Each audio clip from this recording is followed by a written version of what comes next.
Hey guys! So, today we have an interesting topic. We're actually going to jump back into James. We took a little break to go over some other things, but we're going back into James and continuing off where we left. And where we left, we talked about how God is the one who gives good gifts, and our temptations from our sinful nature is what cause us to be tempted to sin. It's not God tempting us, but it's ourselves.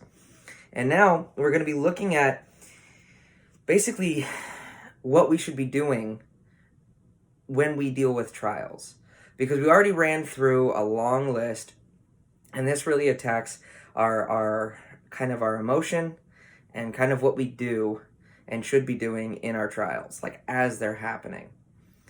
Now, if you haven't been caught up on what's been going on, go back to the older videos where it starts James 1:1 and goes all the way through to now.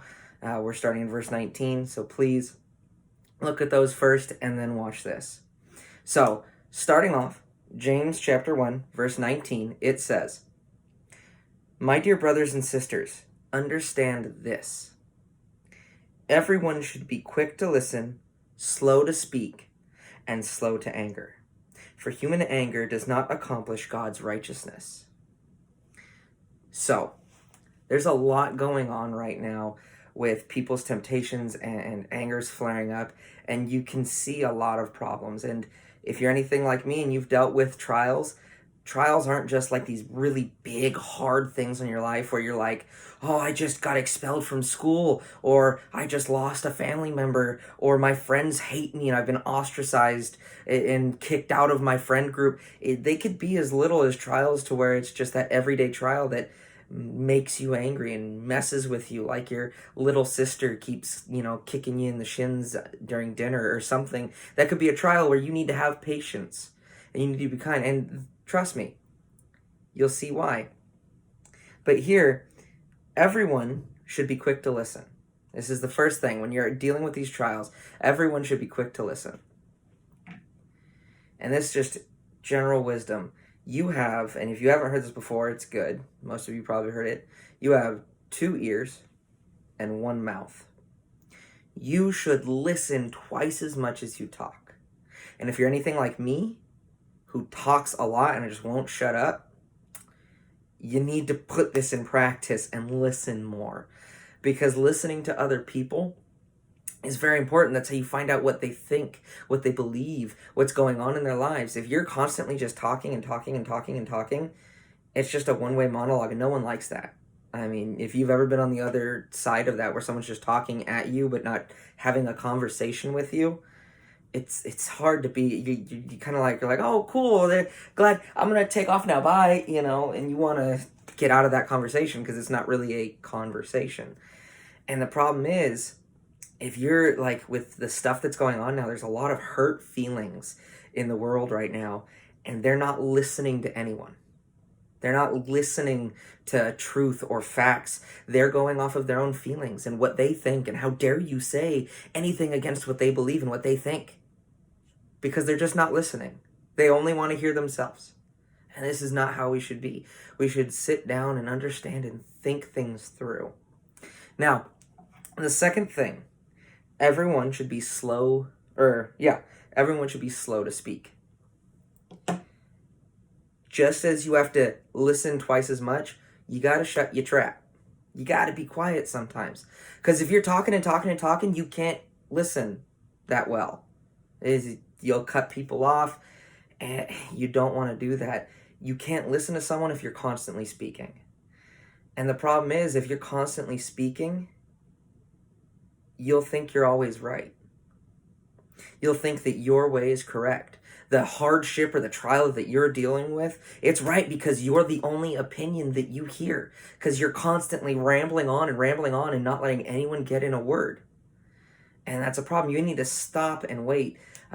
It's really good. Just, if you're in a conversation and someone hasn't talked in a while, they might need a little bit longer to think about what they need to say. So if they don't say anything, take a pause until they say something.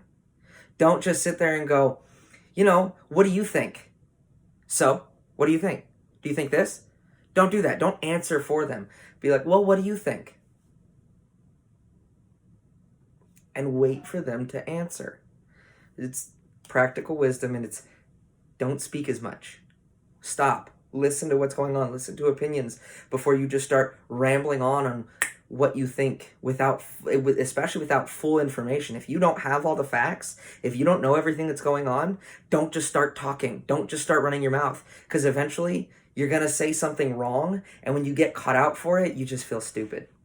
But that's our tendency when we fall into these trials, especially for the last thing, is be slow to anger.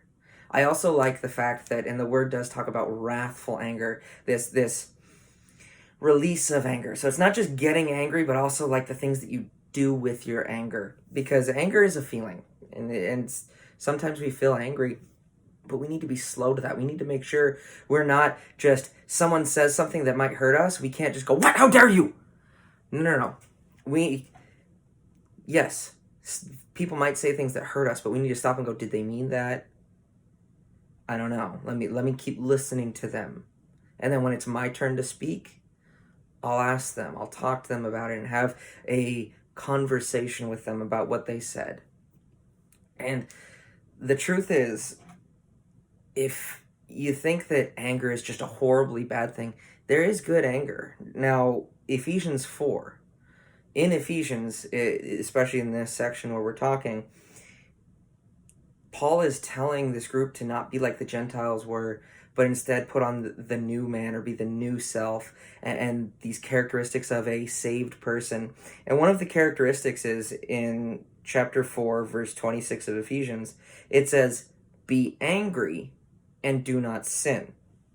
Don't let the sun go down on your anger, and do not give the devil opportunity."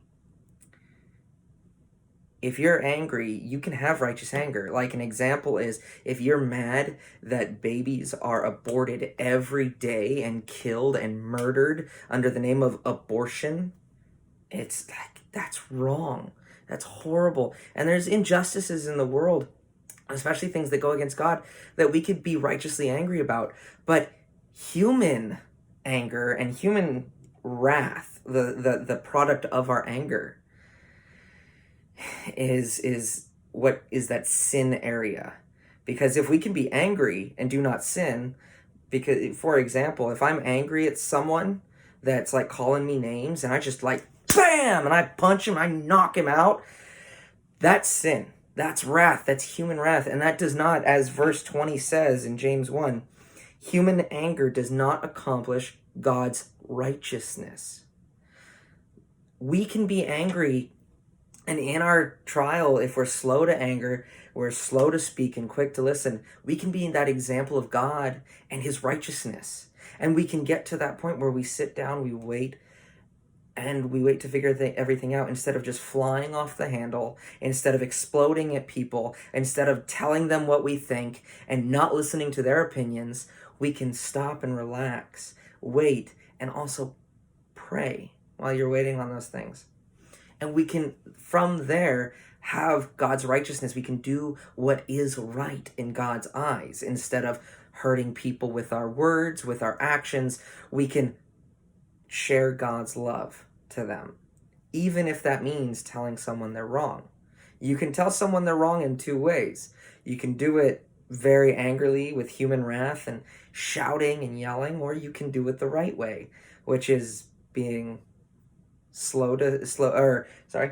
being quick to listen, slow to speak, and slow to anger.